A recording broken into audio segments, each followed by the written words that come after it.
Feed ഫുട്ബോളിൻ്റെ മറ്റൊരു എപ്പിസോഡിലേക്ക് എല്ലാവർക്കും സ്വാഗതം. ഇന്നലെ നമ്മൾ മ്യൂണിച്ചിൽ കണ്ടത് സ്പാനിഷ് ഡിലൈറ്റ് ആണ്. അതായത് 2024 യൂറോപ്യൻ ചാമ്പ്യൻഷിപ്പിൻ്റെ ഫൈനലിലേക്ക് ലാ റോഹ സ്പാനിഷ് സൈഡ് എത്തിയിരിക്കുകയാണ്. 2-1 എന്നുള്ള സ്കോർ ലൈനാണ് ദിദിയർ ദെഷാംസിൻ്റെ ഫ്രാൻസിനെ ഡെലഫ്യൂവൻറ്റയുടെ സ്പാനിഷ് സൈഡ് പരാജയപ്പെടുത്തിക്കൊണ്ട് മറ്റൊരു യൂറോപ്യൻ ചാമ്പ്യൻഷിപ്പിൻ്റെ ഫൈനലിൽ എത്തിയിരിക്കുന്നത്. ഡിസേർവിംഗ് ഫൈനലിസ്റ്റുകളായി തന്നെയാണ് ഡെലഫ്യൂവൻറ്റയുടെ സൈഡ് ഈ ഒരു ഫൈനലിൽ എത്തിയിരിക്കുന്നത്. ഇനി ഈ ചങ്ങായിമാർ വെയിറ്റ് ചെയ്തിരിക്കുന്നത് ഇംഗ്ലണ്ട് വേഴ്സസ് നെതർലാൻഡ്സ് മത്സരത്തിലെ വിജയിക്കായിട്ടാണ്. അവരിങ്ങനെ കാത്തിരിക്കുകയാണ്. അപ്പോൾ ഈ ഒരു സൈഡിലേക്ക് നമ്മൾ നോക്കിക്കഴിഞ്ഞാൽ ഇതൊരു പ്രോപ്പർ ബാലൻസ്ഡ് ആയിട്ടുള്ള ഒരു ഫുട്ബോളിംഗ് യൂണിറ്റ് ആയിട്ട് നമുക്ക് കണക്കാക്കാൻ സാധിക്കും. അങ്ങനെ പറയാനുള്ള കാരണം എന്താണെന്ന് വെച്ചാൽ, അതായത് നമുക്ക് റീസെൻ്റ് ആയിട്ടുള്ള സ്പാനിഷ് സൈഡിൻ്റെ ഹിസ്റ്ററിയിലേക്ക് നോക്കിക്കഴിഞ്ഞാൽ അവർ ഈ പൊസഷൻ കീപ്പ് ചെയ്യുന്നൊരു സൈഡായിട്ട് നമുക്ക് തോന്നുന്നുണ്ടായിരുന്നു. ഇപ്പോഴത്തെ ഈ ഒരു ഡെലഫ്യൂവൻറ്റയുടെ സ്പാനിഷ് സൈഡിലേക്ക് നോക്കിക്കഴിഞ്ഞാൽ ഞാൻ പറഞ്ഞല്ലോ, എല്ലാത്തിൻ്റെയും ഒരു പെർഫെക്റ്റ് മിശ്രിതം അവരിൽ നമുക്ക് കാണാൻ സാധിക്കുന്നത്. പൊസഷൻ കീപ്പ് ചെയ്യാൻ കഴിവുള്ള തരത്തിലുള്ള ടെക്നിക്കൽ ഫുട്ബോളേഴ്സ് ഉണ്ട്. ഇനി പൊസഷൻ സറണ്ടർ ചെയ്യണമെങ്കിലോ അതിലും അവർ കംഫർട്ടബിൾ ആണെന്നുള്ളതാണ്. ഓൺ ദ ബോളും ഓഫ് ദ ബോളും വളരെ കംഫർട്ടബിളായിട്ട് കളിക്കുന്ന ഒരു സ്പാനിഷ് സൈഡിനെയാണ് നമ്മൾ കണ്ടുകൊണ്ടിരിക്കുന്നത്. ഇനിയോ കൗണ്ടർ അറ്റാക്കിംഗ് ഫുട്ബോൾ കളിക്കണോ അതും കളിക്കാൻ അവർക്ക് സാധിക്കും. ലോങ് ബോളുകൾ കൊടുക്കണോ അതും അവർ കൊടുക്കും നമ്മൾ കാണുന്നുണ്ട്. ഡയറക്റ്റ് ആയിട്ടുള്ള അപ്രോച്ച് നടത്തണോ അതും അവർ നടത്തുന്നുണ്ട്. ഇനി ടീമുകൾ ബ്രേക്ക് ഡൗൺ ചെയ്യണമെങ്കിൽ ആ രീതിയിൽ ഫുട്ബോൾ കളിക്കണോ അതിനും അവർക്ക് സാധിക്കും. പിന്നെന്താണ്, രണ്ട് വിങ്ങിലൂടെയും പറക്കാണ് നീക്കോ വില്യംസും ലമീനമാരും. പിന്നെയോ ഈ മിഡ്ഫീൽഡർമാർ, അതായത് റോഡ്രി ഇങ്ങനെ ബേസിൽ നിൽക്കുന്നു, അൺബിലീവബിൾ ഫുട്ബോളറാണ്. ആ പിവോട്ടിൽ അദ്ദേഹം ഇങ്ങനെ കാര്യങ്ങൾ നിയന്ത്രിക്കുന്നു, ടെമ്പോ സെറ്റ് ചെയ്യുന്നു. പിന്നെയോ 2 8കൾ ഇങ്ങനെ ബോക്സിലേക്ക് ക്രാഷ് ചെയ്യുന്നു, അവർ ഗോളുകൾ കോൺട്രിബ്യൂട്ട് ചെയ്യുന്നു. ബ്യൂട്ടിഫുൾ ആയിട്ടുള്ള രീതിയിലാണ് അവർ ഫുട്ബോൾ കളിച്ചുകൊണ്ടിരിക്കുന്നത് എന്നുള്ളതാണ്. വ്യത്യസ്തമായിട്ടുള്ള രീതികളിൽ അവർക്ക് ഗോളുകൾ കണ്ടെത്താൻ സാധിക്കുന്നുണ്ട്. ഇനി അവരുടെ മെൻറ്റൽ സ്ട്രെങ്ത്, ഫോർട്ടിറ്റ്യൂഡിനെ കുറിച്ച് സംസാരിച്ചു കഴിഞ്ഞാൽ എന്താണ്, ജോർജിയക്കെതിരെ അവർ ഒരു ഗോളിന് പുറകിൽ പോകുന്ന സാഹചര്യം നമ്മൾ കണ്ടു. ആ ഒരു അവസരത്തിൽ റോഡ്രി ക്ലച്ച് മൊമെൻറ്റിൽ ഡെലിവറി ചെയ്യുന്നു, അങ്ങനെ അവർ മത്സരത്തിലേക്ക് തിരിച്ചു വരുന്നു. അതേപോലെ തന്നെ ജർമ്മനിക്കെതിരെ അവർ ഇഞ്ചുറി ടൈമിൽ ഈക്വലൈസർ കൺസിഡർ ചെയ്യുന്നു. അവിടെയും അവർ തളർന്നു പോകുന്നില്ല, അവർ തിരിച്ചു വരികയാണ്. അവർ എക്സ്ട്രാ ടൈമിൽ വിന്നിംഗ് ഗോൾ കണ്ടെത്തുകയാണ്. ഇനിയിപ്പോൾ ഈ ഫ്രാൻസിനെതിരെയുള്ള സെമിഫൈനൽ മത്സരത്തിലും അവർ ആദ്യം ഗോൾ കൺസീഡ് ചെയ്യുന്നു, പക്ഷേ അവർ തിരിച്ചു വരുന്നു, അവർ റിയാക്ട് ചെയ്യുന്നു. അവിടെ നമുക്ക് ഈ ടീമിൻ്റെ മെൻറ്റാലിറ്റി കൂടി തന്നെയാണ് മനസ്സിലാക്കാൻ സാധിക്കുന്നത്. അപ്പോൾ അങ്ങനെയാണ് ഇപ്പോൾ അവർ ഫൈനലിൽ എത്തിയിരിക്കുന്നത്. ഡെലഫ്യൂവൻറ്റയ്ക്ക് തന്നെയാണ് മാസീവ് ക്രെഡിറ്റ് നമ്മൾ കൊടുക്കേണ്ടതായിട്ടുള്ളത്. പിന്നെന്താണ്, വളരെ കംഫർട്ടബിളായിട്ട് ബോളൊക്കെ ഹാൻഡിൽ ചെയ്യാൻ പറ്റുന്ന തരത്തിലുള്ള ടെക്നിക്കൽ ഫുട്ബോളേഴ്സിൻ്റെ ഒരു കലവറ അവിടെയുണ്ട്. പക്ഷേ ഇതൊരു ടീമായിട്ടാണ് പ്രവർത്തിക്കുന്നത് എന്നുള്ളതാണ് എടുത്ത് പറഞ്ഞ ഒരു സംഭവം. ബ്രേവ് ആയിട്ടുള്ള യങ് ഫുട്ബോളേഴ്സ് ഉണ്ട്, എക്സ്പീരിയൻസ്ഡ് ആയിട്ടുള്ള ക്യാമ്പയിനേഴ്സ് ഉണ്ട്. ഇപ്പോൾ ഇന്നലത്തെ മത്സരത്തിലേക്ക് നോക്കിക്കഴിഞ്ഞാൽ അവരെ സംബന്ധിച്ചോളം ഡിഫൻസ് റീഷഫിൾ ചെയ്യേണ്ട ഒരു സാഹചര്യം ഉണ്ടായിരുന്നു. കാര്യമായിട്ട് റീഷഫിൾ ചെയ്യേണ്ട സാഹചര്യം ഉണ്ടായിരുന്നു. ബിഗ് ഗെയിം പ്ലെയർ ആയിട്ടായിരുന്ന കാരോഹാലിന് സസ്പെൻഷൻ, അതുപോലെ തന്നെ ലെനോമാൻ ആ ഡിഫൻസിൽ ഒരു നിറസാന്നിധ്യമായിരുന്നു, അദ്ദേഹത്തിന് കളിക്കാൻ പറ്റുന്നതല്ല. പെഡ്രി റൂൾഡ് ഔട്ട് ആയിട്ടുണ്ട് ഇഞ്ചുറി മൂലം. അപ്പോൾ അങ്ങനെ കാര്യമായിട്ടുള്ള ചേഞ്ചസ് വരുത്തണം, എന്നിട്ടും അവരൊരു ടീമായിട്ട് പ്രവർത്തിക്കുന്നു. നാച്ചോയും 38കാരനായിട്ടുള്ള ജീസസ് നവാസൊക്കെയാണ് ആ ഒരു ഡിഫൻസിൽ കളിച്ചിട്ടുണ്ടായിരുന്നത്, ആ ഒരു റൈറ്റ് സൈഡിൽ കളിച്ചിട്ടുണ്ടായിരുന്നത്, ആർക്കെതിരെ, കിലിൻ എംബാപ്പയ്ക്കെതിരെ. എന്നിട്ടോ അവർ മനോഹരമായിട്ട് ഓവറോൾ നമ്മൾ നോക്കിക്കഴിഞ്ഞാൽ ഡിഫെൻഡ് ചെയ്യുന്ന തന്നെയാണ് നമ്മൾ കണ്ടിട്ടുള്ളത്. മാത്രമല്ല ആ ഒരു സെക്കൻഡ് ഹാഫിലെ കാര്യം എടുത്തു കഴിഞ്ഞാൽ 2-1 ലീഡ് അവർക്ക് ഫസ്റ്റ് ഹാഫ് കഴിയുമ്പോൾ ഉണ്ടായിരുന്നല്ലോ. എന്നിട്ട് സെക്കൻഡ് ഹാഫിൽ 61% പൊസഷൻ അവർക്ക് ഹാൻഡിൽ ചെയ്യാൻ സാധിച്ചു. അതായത് ബോൾ കീപ്പ് ചെയ്തിട്ട് അവർ ആ മത്സരം ഔട്ട് ചെയ്യുന്നതന്നെയാണ് നമ്മൾ കണ്ടത്. 1-2 ഓപ്പർച്യൂണിറ്റീസ് ഫ്രാൻസിന് സെക്കൻഡ് ഹാഫിൽ ലഭിക്കുന്നത് നമ്മൾ കണ്ടു. അത് സ്വാഭാവികമായിട്ടുള്ളൊരു കാര്യമാണ്. പക്ഷേ അത് ഫ്രഞ്ച് സൈഡിന് എടുക്കാൻ സാധിച്ചില്ല. ഓവറോൾ നല്ല രീതിയിൽ കാര്യങ്ങൾ ഹാൻഡിൽ ചെയ്യാൻ ഈ സ്പാനിഷ് സൈഡിന് സാധിച്ചിട്ടുണ്ട്. ഒരൊറ്റ അറ്റംപ്റ്റ് മാത്രമേ ഈ സ്പാനിഷ് സൈഡ് സെക്കൻഡ് ഹാഫിൽ നടത്തിയിട്ടുള്ളൂ. പക്ഷെ അവർ ബോൾ കീപ്പ് ചെയ്യുന്നു, അവർ കാര്യങ്ങൾ കൺട്രോൾ ചെയ്യുന്നു, അവർ മത്സരം ഔട്ട് ചെയ്യുന്നു. Beautiful performance. ഡിഫെൻഡ് ചെയ്യുമ്പോൾ കളക്റ്റീവായിട്ട് ഡിഫെൻഡ് ചെയ്യുന്നു, വിംഗർമാർ ട്രാക്ക് ബാക്ക് ചെയ്ത് വരുന്നു, സെൽഫ്ലെസ് ആയിട്ട് അവർ കോൺട്രിബ്യൂട്ട് ചെയ്യുന്നു. അറ്റാക്ക് ചെയ്യുന്ന സാഹചര്യത്തിൽ എല്ലാവരും അറ്റാക്ക് ചെയ്യുന്നു ഒരുമിച്ച്. അത്തരത്തിൽ ബ്യൂട്ടിഫുൾ ആയിട്ടുള്ള ഫുട്ബോളാണ് ഈ സ്പാനിഷ് സൈഡ് ഡെലഫ്യൂവൻറ്റയുടെ കീഴിൽ കാഴ്ചവെച്ചുകൊണ്ടിരിക്കുന്നത്. അതായത് ഒരു പ്രോപ്പർ ബാലൻസ്ഡ് ആയിട്ടുള്ള ഫുട്ബോളിംഗ് യൂണിറ്റ്. ബ്യൂട്ടിഫുൾ. അപ്പോൾ ഇനി നമ്മൾ ഈ മത്സരത്തിലെ സ്പാനിഷ് സൈഡിലെ ബെസ്റ്റ് പെർഫോമേഴ്സിലേക്ക് നമ്മൾ ചെന്നെത്തുമ്പോൾ, അതിലേക്ക് നമ്മൾ ഇറങ്ങി ചെല്ലുന്ന സാഹചര്യത്തിൽ ആദ്യം തന്നെ നമ്മളെല്ലാവരും ചർച്ച ചെയ്യേണ്ടതായിട്ടുള്ള പേര്, അല്ലെങ്കിൽ ഓൾറെഡി ചർച്ച ചെയ്തുകൊണ്ടിരിക്കുന്ന പേര് ആ 16കാരനെ കുറിച്ച് തന്നെയാണ്. ലമീൻ യമാൽ എന്ന് പറയുന്ന ലാമാസിയ പ്രൊഡ്യൂസ് ചെയ്തിട്ടുള്ള മറ്റൊരു ജെമ്മ് വീണ്ടും സ്പാനിഷ് ഹീറോ ആയിട്ട് മാറുന്നതാണ് നമ്മൾ കണ്ടിരിക്കുന്നത്. Great performance. എൻ്റെ പൊന്നോ, റാബിയോ മത്സരത്തിന് മുമ്പ് വെല്ലുവിളികളും കാര്യങ്ങളൊക്കെ നടത്തിയിട്ടുണ്ടായിരുന്നു. റാബിയോ പറഞ്ഞെന്താണ്, ഇതുവരെ ലമീൻ യമാൽ ചെയ്തതിനേക്കാൾ കൂടുതൽ അദ്ദേഹത്തിന് ചെയ്യേണ്ടതായിട്ട് വരും ഫൈനലിലേക്ക് എത്താനുള്ളത്. അത് തന്നെ കൃത്യമായിട്ട് ചങ്ങായി ചെയ്ത് കാണിക്കുന്നതാണ് നമ്മൾ കണ്ടത്. Great reaction. എൻ്റെ പൊന്നോ. അപ്പോൾ അത്തരത്തിലുള്ള ആ ഒരു മൈൻഡ് ഗെയിമിനുള്ള മറുപടി ഓൺ ദ പിച്ച് കൊടുത്തിരിക്കുകയാണ് ലമീൻ യമാൽ. അതും ആ ഗോള് ഔട്ട്സൈഡ് ദ ബോക്സിൽ നിന്ന് 30 വാര അകലെ നിന്ന് ലമീൻ യമാൽ അടിക്കുന്നത് ആരെ ഷോൾഡർ ഡ്രോപ്പ് ചെയ്തുകൊണ്ടാണ്? എഡ്രിയൻ റാബിയോയെ ഷോൾഡർ ഡ്രോപ്പ് ചെയ്തുകൊണ്ടാണ്. അത്തരത്തിൽ അദ്ദേഹത്തെ ഫേക്ക് ചെയ്തുകൊണ്ടാണ്, അദ്ദേഹത്തെ കബളിപ്പിച്ചുകൊണ്ടാണ്. അങ്ങനെ ഇടങ്കാലം കൊണ്ട് ഒരു കിഡിലൻ സാധനം ലമീൻ യമാൽ അടിച്ചു കയറ്റുന്നത്. What a goal man, what a goal. അതായത് ഓൾറെഡി ഈ ടൂർണമെൻറ്റിൽ 3 അസിസ്റ്റുകൾ ചങ്ങായി പ്രൊവൈഡ് ചെയ്തിട്ടുണ്ട്, അനവധി ചാൻസുകൾ ക്രിയേറ്റ് ചെയ്തിട്ടുണ്ട്. സെമി ഫൈനലിൽ ബിഗ് ഗെയിമിൽ ഫ്രാൻസിനെതിരെ മത്സരത്തിൽ 1-0 പുറകിൽ നിൽക്കുന്ന സാഹചര്യത്തിൽ മത്സരത്തിലേക്ക് സ്പാനിഷ് സൈഡിനെ തിരിച്ചു കൊണ്ടുവന്നത് ആ ഒരു വണ്ടർ ഗോളാണ്. What a goal. അതായത് ഇത് ഫുട്ബോളിൻ്റെ ചരിത്ര പുസ്തകത്തിൽ എഴുതിച്ചേർക്കപ്പെട്ടിട്ടുള്ള ഗോളാണ്. അതിന് പല കാരണങ്ങളുണ്ട്. അതായത് യൂറോ ചാമ്പ്യൻഷിപ്പിൻ്റെ ചരിത്രത്തിൽ ഗോളടിക്കുന്ന ഏറ്റവും പ്രായം കുറഞ്ഞ താരമായിട്ട് മാറിയിരിക്കുകയാണ് ലമീൻ യമാൽ. ഓൾറെഡി ബാഴ്സലോണയുടെ കുപ്പായത്തിൽ ഒരുപാട് റെക്കോർഡുകൾ നെയ്തെടുത്തതിന് ശേഷമാണ് ഇപ്പോൾ ഈ സ്പാനിഷ് കുപ്പായം ധരിച്ചുകൊണ്ട് ചെങ്ങായി ജർമ്മനിയിലേക്ക് പറന്നിട്ടുണ്ടായിരുന്നത് ഈ യൂറോ കപ്പ് കളിക്കാനായിട്ട്. ഇവിടെയും അദ്ദേഹത്തെ കാത്തിരിക്കുന്നത് പല റെക്കോർഡുകളായിരുന്നു. അത് ഓരോന്നോരോന്നായിട്ട് ഇങ്ങനെ തകർത്ത് അരിഞ്ഞുകൊണ്ടാണ് അദ്ദേഹം അടുത്ത റൗണ്ടിലേക്ക് ഇങ്ങനെ പ്രവേശിച്ചുകൊണ്ടിരുന്നത്. ഇപ്പോൾ ബിഗ് നോക്കൗട്ട് മത്സരത്തിൽ അത്തരത്തിലൊരു ഗോൾ അടിച്ചത് കൂടിയിട്ട് മേജർ ഇൻ്റർനാഷണൽ ടൂർണമെൻറ്റിൻ്റെ ചരിത്രത്തിൽ, വേൾഡ് കപ്പോ യൂറോ കപ്പോ കോപ്പ അമേരിക്കയോ അങ്ങനെ മേജർ ഇൻ്റർനാഷണൽ ടൂർണമെൻറ്റിൻ്റെ ചരിത്രത്തിൽ ഗോൾ അടിക്കുന്ന ഏറ്റവും പ്രായം കുറഞ്ഞ താരമായിട്ട് മാറിയിരിക്കുകയാണ് ലമീൻ യമാൽ. ആരുടെ റെക്കോർഡാണ് ബ്രേക്ക് ചെയ്യുന്നറിയോ? സാക്ഷാൽ പെലെയുടെ 1958 വേൾഡ് കപ്പിൽ അദ്ദേഹം നെയ്തെടുത്ത ആ ഒരു റെക്കോർഡ് ബ്രേക്ക് ചെയ്തിരിക്കുകയാണ് ലമീൻ യമാൽ എന്ന് പറയുന്ന ഈ ഒരു ഗ്രേറ്റ് ജനറേഷണൽ ടാലൻറ്റ്. പിന്നെ ഒരു യൂറോ ക്യാമ്പയിനിൽ ഏറ്റവും കൂടുതൽ അസിസ്റ്റുകൾ പ്രൊവൈഡ് ചെയ്യുന്ന പ്രായം കുറഞ്ഞ താരമായിട്ട് മാറിയിട്ടുണ്ട് ലമീൻ യമാൽ. അതോടൊപ്പം തന്നെ 15+ ചാൻസസ് ഓൾറെഡി ക്രിയേറ്റ് ചെയ്തിട്ടുണ്ട്.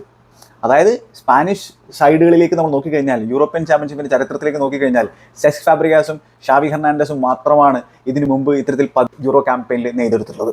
ആ പിന്നെ പേരുകൾക്കിടയിലേക്കാണ് ഇപ്പോൾ ലമീൻ യമാലിൻ്റെ പേര് കൂടി ചേർക്കപ്പെടുന്നത്. മാത്രമല്ല 15+ ചാൻസസ് ഒരു യൂറോയിൽ പ്രൊവൈഡ് ചെയ്യുന്ന ഏറ്റവും പ്രായം കുറഞ്ഞ താരവും ഈ ചെങ്ങായി തന്നെയാണ്. അതോടൊപ്പം തന്നെ 6+ ബിഗ് ചാൻസസ് ചെങ്ങായി ഈ ഒരു യൂറോ ക്യാമ്പയിനിൽ ക്രിയേറ്റ് ചെയ്തിട്ടുണ്ട്. അതിനർത്ഥം എന്താണെന്നറിയോ? അതും റെക്കോർഡാണ്. അതായത് ഒരു മേജർ ഇൻ്റർനാഷണൽ ടൂർണമെൻറ്റിൽ ഇത്രയധികം ബിഗ് ചാൻസസ് മറ്റൊരാളും ഇതുവരെ ക്രിയേറ്റ് ചെയ്തിട്ടില്ല എന്ന് പറയുമ്പോൾ ഇത് ആബ്സല്യൂട്ട് മാഡ്നസ് ആണ്. ഈ ചെക്കൻ ഈ 16-ാമത്തെ വയസ്സിൽ ചെയ്തുകൊണ്ടിരിക്കുന്ന സംഭവങ്ങൾ ആബ്സല്യൂട്ട് മാഡ്നസ് ആണ്.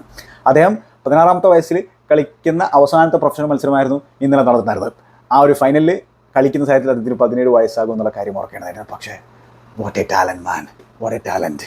ഇനി റെക്കോർഡുകളുടെ എണ്ണം പറഞ്ഞു പോയി കഴിഞ്ഞാൽ അതിങ്ങനെ നീണ്ടു പോകും. അതിലേക്ക് എല്ലാത്തിലേക്കും ഞാൻ കടക്കുന്നില്ല. ഈ ഒരു യൂറോയിൽ ഏറ്റവും കൂടുതൽ ചാൻസുകൾ ക്രിയേറ്റ് ചെയ്തിട്ടുള്ളതും ലമീൻ യമാൽ തന്നെയാണ്. അദ്ദേഹത്തെക്കാൾ കൂടുതൽ ചാൻസുകൾ മറ്റാരും ക്രിയേറ്റ് ചെയ്തിട്ടില്ല എന്നുള്ള കാര്യം കൂടി ഓർക്കേണ്ടതുണ്ട്. ജോഷുവ കിമ്മിച്ചും 15 ചാൻസുകൾ തന്നെയാണ് ക്രിയേറ്റ് ചെയ്തിട്ടുള്ളത്. പക്ഷേ എന്താണ്, ലമീൻ യമാലിനെ സംബന്ധിച്ചോളം ഒരു മത്സരം കൂടി കളിക്കാനുണ്ട്. ഇനി ഈ ഒരു ലാമാസിയ പ്രൊഡക്റ്റ് മാത്രമായിരുന്നില്ല ഹീറോ ആയിട്ടുണ്ടായിരുന്നത്, മറ്റൊരു ലാമാസിയ പ്രൊഡക്റ്റ് കൂടി ഹീറോ ആയിട്ടുണ്ടായിരുന്നു. ഡാനി ഓൾമോ എന്ന് പറയുന്ന നിലവിൽ ലൈപ്സിഗിന് വേണ്ടി ഫുട്ബോൾ കളിച്ചുകൊണ്ടിരിക്കുന്ന എന്നാൽ ലാമാസിയ അക്കാഡമി ഗ്രാജുവേറ്റ് ആയിട്ടുള്ള ചെങ്ങായും വീണ്ടും മറ്റൊരു ബിഗ് നോക്കൗട്ട് മത്സരത്തിൽ ക്ലച്ച് മൊമെൻറ്റിൽ ഡെലിവറി ചെയ്യുന്നതാണ് നമ്മൾ കണ്ടത്. അതായത് ഈ ഒരു ടൂർണമെൻറ്റിൽ മാത്രം അദ്ദേഹം 3 നോക്കൗട്ട് മത്സരങ്ങളിൽ ഗോൾ അടിച്ചിരിക്കുകയാണ്. ജോർജിയക്കെതിരെ അത് റൗണ്ട് ഓഫ് 16-ൽ, പിന്നെ ജർമ്മനിക്കെതിരെ അത് ക്വാർട്ടർ ഫൈനലിൽ, ഇപ്പോൾ ഫ്രാൻസിനെതിരെ അത് സെമി ഫൈനലിൽ. എന്താ അത് എജാതി ഇമ്പാക്റ്റാണത്. അതായത് ആദ്യമായിട്ടാണ് ഒരു സ്പാനിഷ് താരം ഒരു മേജർ ഇൻ്റർനാഷണൽ ടൂർണമെൻറ്റിൽ 3 നോക്കൗട്ട് മത്സരങ്ങളിൽ ഗോൾ അടിക്കുന്നത് എന്നുള്ള പ്രത്യേകത കൂടി ഉണ്ട്. ആ റെക്കോർഡും ഇപ്പോൾ ഒരു ലാമാസിയ പ്രൊഡക്റ്റിൻ്റെ തലയിൽ തന്നെ വന്ന് ചേർന്നിരിക്കുകയാണ്.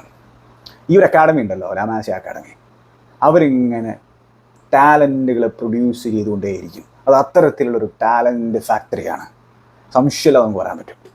അപ്പോൾ അങ്ങനെ ഈ സ്പാനിഷ് സൈഡിൻ്റെ റിയാക്ഷൻ തന്നെയാണ് സത്യം പറഞ്ഞാൽ എന്നെ വലിയ രീതിയിൽ ആകർഷിച്ചിട്ടുള്ള സംഭവം. ഒരു ഗോളിന് പുറകിൽ പോയതിനു ശേഷം, അതായത് 8-ാമത്തെ മിനിറ്റിൽ ഗോളിന് പുറകിൽ പോയതിനു ശേഷം അവർ തിരിച്ചു നിൽക്കുകയാണ്. എങ്ങനെയുള്ള ഫ്രാൻസിനെതിരാണ് ഒരൊറ്റ ഓപ്പൺ പ്ലേ പിന്നെ ഗോൾ പോലും കൺസീഡ് ചെയ്യാത്ത ഫ്രാൻസിനെതിരാണ് അവർ അത്തരത്തിലൊരു റിയാക്ഷൻ കാഴ്ചവെച്ചിട്ടുണ്ടായിരുന്നത്. അതിന് എന്താണ്, മാജിക്കൽ ഗോളുകൾ വേണ്ടി വന്നു. ഡാനി ഓൾമോയുടെ ഗോളും മാജിക്കൽ ഗോൾ തന്നെയാണ്, ലമീൻ യമാലിൻ്റെ ഗോളും മാജിക്കൽ ഗോൾ തന്നെയാണ്. കാരണം അത്തരത്തിലുള്ള മാജിക്കൽ ഗോളുകൾ കൊണ്ട് തന്നെ മാത്രമേ നമുക്ക് ഈ ഒരു ഫ്രഞ്ചിൻ്റെ ഡിഫൻസിനെ ബ്രീച്ച് ചെയ്യാൻ പറ്റുള്ളൂ. കാരണം അത്തരത്തിലാണ് അവർ ഡിഫെൻഡ് ചെയ്യുന്നുണ്ടായിരുന്നത്. പക്ഷേ ആ ഒരു ലമീൻ യമാലിൻ്റെ ഗോൾ വന്നിട്ടുള്ള രീതി കംപ്ലീറ്റ്ലി ഈ ഫ്രഞ്ച് സൈഡിൻ്റെ കോൺഫിഡൻസ് തല്ലിക്കെടുത്തുന്ന തരത്തിലൊരു ഗോളായിട്ട് മാറി. ഒപ്പം അത് സ്പാനിഷ് സൈഡിൻ്റെ കോൺഫിഡൻസും മൊറാലും അങ്ങോട്ട് ഉയർത്തുന്ന ഒരു ഗോളായിട്ട് മാറി. കാരണം അതാണ് ചില ഗോളുകൾക്ക് മത്സരത്തിനെ കംപ്ലീറ്റ് ഗതിയെ മാറ്റിമറിക്കാൻ സാധിക്കും. ഇനി നമ്മൾ ഈ ഫ്രഞ്ച് സൈഡിലേക്ക് നമ്മൾ നോക്കിക്കഴിഞ്ഞാൽ ദഷോംസിൻ്റെ ആ ഒരു യൂഷ്വൽ സംഭവം തന്നെ 3 ഡിഫൻസീവ് മിഡ്ഫീൽഡർമാരുമായിട്ടാണ് കളിച്ചിട്ടുണ്ടായിരുന്നത്. അപ്പോൾ അതിൻ്റേതായിട്ടുള്ള പ്രശ്നങ്ങൾ നമുക്ക് അവരുടെ അറ്റാക്കിങ്ങിൽ കാണാൻ സാധിക്കുന്നതായിരുന്നു. ഗ്രീസ്മാനെ ചങ്ങായി ബെഞ്ചിലിരുത്തി നമ്മൾ പ്രിവ്യൂവിൽ ഇതിൻ്റെ സാധ്യതകളെക്കുറിച്ച് സംസാരിച്ചിട്ടുണ്ടായിരുന്നു. ഡെംബേലെ സ്റ്റാർട്ട് ചെയ്യുന്നു. ഡെംബേലെ, കൊലോമുവാനി, എംബാപ്പെ ഫ്രണ്ട് 3 ആയിരുന്നു ഫ്രാൻസ് ചൂസ് ചെയ്തിട്ടുണ്ടായിരുന്നത്. ഡിഫൻസിൽ അവരുടെ യൂഷ്വൽ ഡിഫൻസ് തന്നെയാണ്, അതിൽ യാതൊരു മാറ്റവും സംഭവിച്ചിട്ടുണ്ടായിരുന്നില്ല. അപ്പോൾ അതാണ് ഫ്രഞ്ച് ലൈനപ്പ് ഉണ്ടായിരുന്നത്. നമ്മൾ സ്പാനിഷ് ലൈനപ്പിലേക്ക് പോയി കഴിഞ്ഞാൽ നമ്മൾ സംസാരിച്ചിട്ടുള്ളതാണ് അവർക്ക് റീഷഫ്ലിംഗ് നടത്തണം. കാരണം അവിടെ പിന്നെ സസ്പെൻഷനുണ്ട്. അപ്പോൾ എന്താണ്, കാർവഹാലിന് പകരം നവാസ്, 38-കാരനായിട്ടുള്ള നവാസ്. അതായത് ഒരു മേജർ ഇൻ്റർനാഷണൽ ടൂർണമെൻറ്റിൻ്റെ സെമി ഫൈനലിൽ കളിക്കുന്ന ഏറ്റവും പ്രായം കൂടിയ താരമായിട്ട് മാറിയിരിക്കുകയാണ് ജീസസ് നവാസ് ഇന്നലത്തെ അദ്ദേഹത്തിൻ്റെ അപ്പിയറൻസോട് കൂടിയിട്ട്. അപ്പോൾ അദ്ദേഹം റൈറ്റ് ബാക്കായിട്ട്, നാച്ചോ ആ ഒരു റൈറ്റ് സൈഡഡ് സെൻറ്റർ ബാക്കായിട്ട്, ലപ്പോർട്ട് ലെഫ്റ്റ് സൈഡഡ് സെൻറ്റർ ബാക്കായിട്ട്, കുക്കുരയ ലെഫ്റ്റ് ബാക്കായിട്ട്. മിഡ്ഫീൽഡിലേക്ക് പോയി കഴിഞ്ഞാൽ പിന്നെ എന്താണ്, പെഡ്രിക്ക് ഇഞ്ചുറി ആയതുകൊണ്ട് ഡാനിയൽ ഓൾമോ മിഡ്ഫീൽഡിലേക്ക് വരുന്നു. അപ്പോൾ Olmo, Rodri, Fabian Ruiz midfield. Front 3 usual, Alvaro Morata right സൈഡിൽ, ലമീൻ യമാൽ ലെഫ്റ്റ് സൈഡിൽ, നീക്കോ വില്യംസ്. ഇതായിരുന്നു സ്പാനിഷ് ലൈനപ്പ് ഉണ്ടായിരുന്നത്. മത്സരത്തിന് തുടക്കം നമ്മൾ കാണുന്ന ഒരു പ്രക്രിയ എന്താണെന്ന് വെച്ചാൽ ഈ ബിറ്റ്വീൻ ദ ലൈൻസിലുള്ള പ്ലേയേഴ്സ് ഓപ്പറേറ്റ് ചെയ്യുന്ന രീതി, അത് രണ്ട് സൈഡിൻ്റെയും വ്യത്യാസം കൃത്യമായിട്ട് കാണാൻ പറ്റുന്നതായിരുന്നു. അതായത് സ്പാനിഷ് സൈഡിലേക്ക് നമ്മൾ നോക്കിക്കഴിഞ്ഞാൽ അവർ ഈ ഡിഫൻസിൻ്റെയും മിഡ്ഫീൽഡിൻ്റെയും ഇടയിലുള്ള ആ ഒരു സ്പേസിൽ ഇപ്പോൾ ഡാനിയോ ഓൾമൊക്കെ കൃത്യമായിട്ട് അവിടെ നിന്ന് ഓപ്പറേറ്റ് ചെയ്യാൻ ശ്രമിക്കുന്നുണ്ടായിരുന്നു. മത്സരത്തിൻ്റെ തുടക്കത്തിൽ അദ്ദേഹത്തെ ക്ലോസ് ഡൗൺ ചെയ്യാനൊക്കെ ശ്രമിക്കുന്നുണ്ടായിരുന്നു. പക്ഷേ എന്താണ്, ഈ ഡിഫൻസിൽ നിന്ന് ലൈൻ ബ്രേക്കിംഗ് പാസുകൾ കൊടുക്കാൻ പറ്റുന്ന തരത്തിലുള്ള പ്ലേയേഴ്സാണ് സ്പാനിഷ് സൈഡിലുള്ളത്. അതിപ്പോൾ ലപ്പോർട്ട് ആണെങ്കിലും ബ്യൂട്ടിഫുള്ളാണ്, ഒരു രക്ഷയില്ലാതാണ് ചങ്ങായി ടൂർണമെൻറ്റിൽ ഉടനീളം കളിച്ചുകൊണ്ടിരിക്കുന്നത്. നാച്ചോയ്ക്കും അത്തരത്തിലുള്ള പാസ് കൊടുക്കാൻ പറ്റും. പിന്നെ റോഡ്രി ആണുള്ളത്. റോഡ്രിക്ക് ഏത് തരത്തിലുള്ള പാസും പിക്ക് ചെയ്യാൻ പറ്റും നമുക്കറിയുന്നതാണ്. അപ്പോൾ അങ്ങനെ ആ ഒരു ഈ ബിറ്റ്വീൻ ദ ലൈൻസ് നിന്നിട്ട് ബോൾ റിസീവ് ചെയ്യാൻ സ്പാനിഷ് സൈഡിൽ ആളുകളുണ്ടായിരുന്നു. അപ്പോൾ തുടക്കത്തിൽ അത് ഫ്രഞ്ച് പിന്നെന്താണ് ക്ലോസ് ഡൗൺ ചെയ്യാനുള്ള ശ്രമമൊക്കെ ഉണ്ടായിരുന്നു. പക്ഷേ പോകെ പോകെ ഇവരുടെ പ്രസ്സിങ് ഒരു പ്രശ്നമായിരുന്നു ഫ്രഞ്ച് സൈഡിൻ്റെ. അപ്പോൾ എന്താണ്, അനായാസമായിട്ട് ലൈൻ ബ്രേക്കിംഗ് പാസുകൾ കൊടുക്കാൻ ഡിഫൻസിൽ നിന്ന് സാധിക്കുന്നുണ്ടായിരുന്നു. പിന്നെ ഈ പ്രസ് പ്രശ്നമായതുകൊണ്ട് തന്നെ എന്താണ്, ഡാനി ഓൾമോയെ ക്ലോസ് ഡൗൺ ചെയ്യുന്നതിൽ നിന്ന് പിന്നെ അവർ വ്യതിചലിച്ച് പോവുകയും അങ്ങനെ ഡാനി ഓൾമോ തിരിയാനുള്ള സാഹചര്യങ്ങളൊക്കെ ഉണ്ടാകുന്നതൊക്കെ നമുക്ക് കാണാൻ സാധിക്കുന്നുണ്ടായിരുന്നു. നേരെ കുറച്ച് നമ്മൾ ഫ്രഞ്ച് സൈഡിലേക്ക് പോയി കഴിഞ്ഞാൽ അത്തരത്തിൽ ആ ഒരു ബിറ്റ്വീൻ ദ ലൈൻ ഒക്യുപ്പൈ ചെയ്തിട്ട് അവിടെ നിന്ന് ബോൾ റിസീവ് ചെയ്തിട്ട് അങ്ങനെ ടേൺ ചെയ്തിട്ട് ക്രിയേറ്റ് ചെയ്യാൻ പറ്റുന്ന തരത്തിലുള്ള പ്ലേയേഴ്സ് ഉണ്ടായിരുന്നില്ല. കാരണം 3 ഡിഫെൻസീവ് മൈൻഡഡ് ആയിട്ടുള്ള മിഡ്ഫീൽഡേഴ്സിനെയാണ് ദശാംശം കളിപ്പിക്കുന്നത്. അപ്പോൾ ഇത് നമ്മൾ മുമ്പ് ചർച്ച ചെയ്ത സംഭവമാണ്. ഇത്തരത്തിൽ പിന്നെ 3 DMകൾ കളിക്കുമ്പോൾ എന്താണ്, അത് കാര്യമായിട്ട് ക്രിയേറ്റിവിറ്റിയെ ബാധിക്കും. അത് നമുക്ക് അറിയുന്നൊരു കാര്യം തന്നെയാണ്. അപ്പോൾ ഇതിൽ തന്നെ ഇപ്പോൾ കിലിയൻ എംബാപ്പയൊക്കെ വൈഡായിട്ട് നിൽക്കുന്നുണ്ട്, ഡെംബേലെ വൈഡായിട്ട് നിൽക്കുന്നുണ്ട്. പക്ഷേ ഇവരിലേക്ക് പെട്ടെന്ന് ബോൾ എത്തിച്ചു കൊടുക്കേണ്ട ഒരു സാഹചര്യമുണ്ട്. എന്നാൽ മാത്രമേ ഇപ്പോൾ ജീസസ് നവാസുമായിട്ടൊക്കെ ഐസൊലേറ്റ് ചെയ്യപ്പെടുള്ളൂ കിലിയൻ എംബാപ്പെ. പക്ഷേ അത്തരത്തിലുള്ള മൊമെൻറ്റുകൾ വളരെ കുറവായിരുന്നു മത്സരത്തിലുടനീളം. കാരണം എന്താ വെച്ചാൽ അങ്ങനെ ബോൾ പെട്ടെന്ന് കിലിയൻ എംബാപ്പയിലേക്ക് എത്തിച്ചു കൊടുക്കാൻ പറ്റുന്ന തരത്തിലുള്ള ടെക്നിക്കലി സൗണ്ട് ആയിട്ടുള്ള ഫുട്ബോളേഴ്സില്ല. ഇപ്പോൾ റാബിയൊക്കെ ബോൾ റിസീവ് ചെയ്യുമ്പോൾ എന്താണ് ആദ്യം അദ്ദേഹം ചിന്തിക്കുന്നത്, ഒരു ടേൺ എടുക്കുക, എന്നിട്ട് പുറകിലേക്ക് പാസ് കൊടുക്കുക, അല്ലെങ്കിൽ സൈഡിലേക്ക് പാസ് കൊടുക്കുക എന്നുള്ളതൊക്കെ. എങ്കോളോ കാണ്ടെ നമുക്കറിയാം, ആൾ മുമ്പോട്ടേക്ക് ഡ്രൈവ് ഫോർവേഡും കാര്യങ്ങളൊക്കെ ചെയ്യുമെങ്കിൽ പോലും വളരെ സേഫ് ആയിട്ടുള്ള പാസിംഗ് ഓപ്ഷൻസ് അദ്ദേഹം ചൂസ് ചെയ്യുള്ളൂ. പക്ഷേ വൃത്തിക്ക് അത് ചെയ്യുന്നുണ്ടായിരുന്നു ചെന്നൈ. പിന്നെ ചെമനി ആ ഒരു ബേസിലാണ് നിൽക്കുന്നുണ്ടായിരുന്നത്. അദ്ദേഹത്തിന് കാര്യമായിട്ട് സ്വിച്ചുകളോ കാര്യങ്ങളോ നടത്താൻ പറ്റുന്നുണ്ടായിരുന്നില്ല. അത്തരത്തിലുള്ള സ്വിച്ചുകളും കാര്യങ്ങളൊക്കെ പിന്നെ ഇവരുടെ പ്ലാനിൽ ഉണ്ടായിരുന്നിരിക്കണം. കാരണം പെട്ടെന്ന് സ്വിച്ചുകളും കാര്യങ്ങളും കൊടുത്താൽ മാത്രമേ ഐസൊലേറ്റ് ചെയ്യപ്പെടുള്ളൂ. ഇപ്പോൾ ഡെംബേലെ ആണെങ്കിലും എംബാപ്പെ ആണെങ്കിലും. ഡെംബേലെ കുറേ സാഹചര്യത്തിൽ അങ്ങനെ ഐസൊലേറ്റ് ചെയ്യപ്പെട്ടിട്ടുണ്ടായിരുന്നു. പക്ഷേ നമുക്കറിയാം അദ്ദേഹത്തിൻ്റെ ഡിസിഷൻ മേക്കിംഗ് മോശമാണെന്നുള്ളത്. അപ്പോൾ ഈ സ്പാനിഷ് സൈഡിലേക്ക് നമ്മൾ നോക്കിക്കഴിഞ്ഞാൽ ഡെംബേലയിലേക്ക് പിന്നെ അവർ ബോൾ എത്തിച്ചു കൊടുക്കാൻ ഓക്കെ ആയിരുന്നു എന്നുള്ള രീതിയിലാണ് നമുക്ക് അവരുടെ സെറ്റപ്പിൽ കാണാൻ സാധിക്കുന്നുണ്ടായിരുന്നത്. എന്നാൽ എംബാപ്പയിലേക്ക് അത്ര അധികം സർവീസുകൾ അവർ എത്തിച്ചു കൊടുക്കുന്നുണ്ടായിരുന്നില്ല. അതവർ റെസ്ട്രിക്റ്റ് ചെയ്യുന്നുണ്ടായിരുന്നു. അപ്പോൾ ഇതാണ് ഈ ഒരു ബിറ്റ്വീൻ ദ ലൈൻസ് ഓപ്പറേറ്റ് ചെയ്യാൻ ഫ്രാൻസ് സംബന്ധിച്ചോളം ആരും ഉണ്ടായിരുന്നില്ല. അതൊരു പ്രശ്നമായിരുന്നു. മാത്രമല്ല ചുരുക്കി പറഞ്ഞാൽ ആ ഒരു മിഡ്ഫീൽഡ് ബാറ്റിൽ സ്പാനിഷ് സൈഡ് കംഫർട്ടബിളായിട്ട് വിൻ ചെയ്തിട്ടുണ്ടായിരുന്നു. ടെക്നിക്കലി സൗണ്ട് ആയിട്ടുള്ള ഫുട്ബോളേഴ്സ് കൂടുതലുണ്ടായിരുന്നത് ആ ഒരു സ്പാനിഷ് സൈഡിൽ തന്നെയാണ്. പിന്നെ ഈ ഈവൻ ലമീൻ യമാൽ പോലും ചില സാഹചര്യങ്ങളിലേക്ക് ഇൻസൈഡിലേക്ക് ഡ്രിഫ്റ്റ് ചെയ്തിട്ട് കളിക്കുന്നതും അതൊക്കെ ഈ ഫ്രഞ്ച് സൈഡിന് കാര്യമായിട്ട് പ്രശ്നങ്ങൾ ക്രിയേറ്റ് ചെയ്യുന്നത് തന്നെയാണ് നമ്മൾ കണ്ടിട്ടുണ്ടായിരുന്നത്. ഈ സ്പാനിഷ് സൈഡിൻ്റെ പിന്നെ അറ്റാക്കുകൾ നമ്മൾ നോക്കിക്കഴിഞ്ഞാൽ കൂടുതലും ലെഫ്റ്റ് സൈഡിലൂടെയാണ് അവർ അറ്റാക്ക് ചെയ്യാൻ ശ്രമിച്ചിട്ടുണ്ടായിരുന്നത്. ജൂൾസ് കുണ്ടെ, നിക്കോ വില്യംസ് ബാറ്റിൽ നല്ല രീതിയിൽ ജൂൾസ് കുണ്ടെ പല സാഹചര്യങ്ങളും വിൻ ചെയ്യുന്നതൊക്കെ ആയിട്ട് നമുക്ക് കാണാൻ സാധിക്കുന്നുണ്ട്. മത്സരത്തിന് തുടക്കത്തിൽ എന്താണ് ഇത്തിരി ക്രോസുകളും കാര്യങ്ങളൊക്കെ നിക്കോ വില്യംസിൻ്റെ ഭാഗത്ത് നിന്ന് വരുന്നുണ്ടായിരുന്നു. പക്ഷേ പിന്നീട് പോകെ ആ ഒരു ബാറ്റിൽ ഒരു 50-50 ബാറ്റിലായിരുന്നു. പലപ്പോഴും അത് ജൂൾസ് കുണ്ടെ തന്നെ മനോഹരമായിട്ട് ഡിഫെൻഡ് ചെയ്യാൻ നമ്മൾ കണ്ടായിരുന്നു. പക്ഷേ എന്താണ് അതോടുകൂടിയിട്ട് ജൂൾസ് കുണ്ടയെ ആ ഒരു അറ്റാക്കിംഗ് ഏരിയയിലേക്ക് കാര്യമായിട്ട് ഫ്രഞ്ചിന് മുമ്പോട്ട് കൊണ്ടുപോകാൻ സാധിക്കുന്നുണ്ടായിരുന്നില്ല. കാരണം ഈ നീക്കോ വില്യംസിൻ്റെ പ്രസൻസ്. ഇനി നീക്കോ വില്യംസോ നല്ല രീതിയിൽ പുറകിലേക്ക് വന്ന് ട്രാക്ക് ബാക്ക് ചെയ്യുന്നുണ്ട്, ലമീൻ യമാലോ നല്ല രീതിയിൽ പുറകിലേക്ക് വന്ന് ട്രാക്ക് ബാക്ക് ചെയ്യുന്നുണ്ട്. അത്തരത്തിൽ ഡെവലപ്പ് ചെയ്യാനുള്ള ശ്രമം അവരുടെ ഭാഗത്ത് നിന്ന് വരുന്നുണ്ട്. അപ്പോൾ അങ്ങനെ എന്താണ് ഞാൻ പറഞ്ഞില്ലേ, ഓഫ് ദ ബോൾ മികച്ച രീതിയിലുള്ള പ്രകടനം തന്നെയാണ് ഈ സ്പാനിഷ് സൈഡ് കാഴ്ചവെച്ചിട്ടുണ്ടായിരുന്നത്. അപ്പോൾ ഇതിൽ ഡെഷോംസിനെ സംബന്ധിച്ചിടത്തോളം ഹാഫ് ടൈമിൽ തന്നെ ചെങ്ങായി ഒരു മാറ്റം വരുത്തണമായിരുന്നു. ഒരു മിഡ്ഫീൽഡറിനെ, ഒരു ഡിഫൻസീവ് മിഡ്ഫീൽഡർ മാറ്റിയിട്ട് ഗ്രീസ്മനെ ഇൻട്രൊഡ്യൂസ് ചെയ്യാൻ ശ്രമിക്കണമായിരുന്നു. അദ്ദേഹം വെയിറ്റ് ചെയ്തിട്ടാണ് അദ്ദേഹം ആ ഒരു ട്രിപ്പിൾ ചേഞ്ചും കാര്യങ്ങളൊക്കെ വരുത്തിയിട്ടുണ്ടായിരുന്നത്. ബാർക്കോളയൊക്കെ ഇൻട്രൊഡ്യൂസ് ചെയ്തപ്പോൾ ബാർക്കോളയൊക്കെ ഒരു ഇമ്പാക്റ്റ് ഉണ്ടാക്കുന്ന നമ്മൾ കണ്ടു. ബാർക്കോള വന്നിട്ടുള്ള സാഹചര്യത്തിൽ എന്താണ്, കൊലമുവാനെ പിൻവലിച്ചിട്ടാണ് ബാർക്കോളയെ ഇൻട്രൊഡ്യൂസ് ചെയ്യുന്നത്.